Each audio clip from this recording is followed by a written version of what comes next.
Hello, my name is Moosje M Goosen. I'm a writer and participant in the current exhibition and year-long program 84 Steps at Kunstinstituut Melly. And today I'm here in Melly's bookshop to talk about 3 books from my collection that also take place on wards. When I was diagnosed with illness in 2013, I was in my early 30s, and people my own age, friends, they were just working on their careers, they were traveling, they were getting pregnant. Well, I was spending time in hospitals, on wards with people twice my age, and I really wanted to have some company of people who could understand me. So I looked for the company of ill people in books. One of the first books that I read when I was ill was this book, To the Friend Who Did Not Save My Life, by the French writer Hervé Guibert, who died himself of AIDS when he was 36 years old. Juliet once said to me, at a time when he didn't believe we were infected, that AIDS was a marvelous disease. And it's true that I was discovering something sleek and dazzling in its hideousness. For though it was certainly an inexorable illness, it wasn't immediately catastrophic.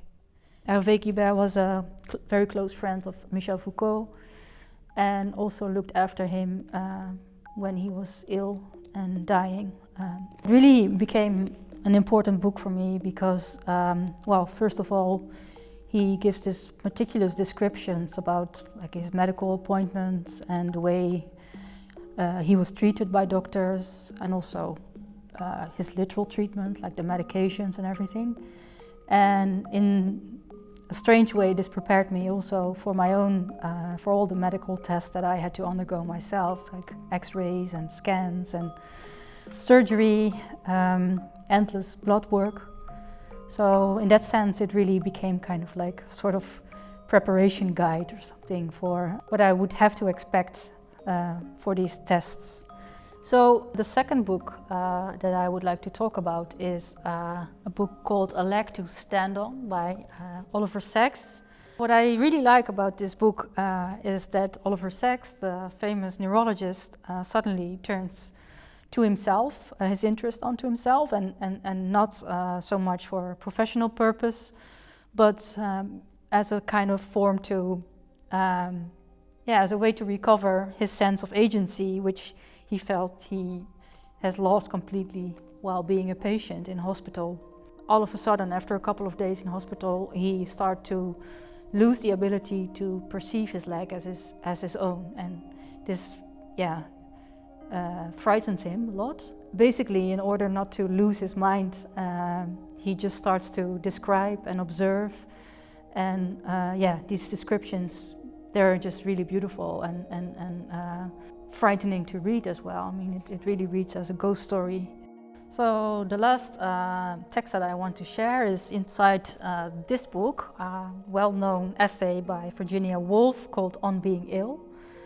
The text that I want to talk about, I discovered by accident because it's hidden or added to this edition of Virginia Woolf's book, and it's called Notes from Sick Rooms by Julia Stephen, which is Virginia Woolf's mother, and she was a nurse. Among the number of small evils which haunt illness, the greatest in the misery which it can cause, though the smallest in size, is crumbs. The origin of most things has been decided on, but the origin of crumbs in bed has never excited sufficient attention among the scientific world, though it's a problem which has tormented many a weary sufferer. Julia Stephen really approaches care with humor, but also with the idea that you're working together on what she calls elsewhere the art of being ill. So even when you're ill, this is not something you do on your own, but definitely with what I can tell from my own experience with other caretakers and nurses around. So what connects these books is that they all consider illness as a form of philosophy. So these are my 3 books on wards.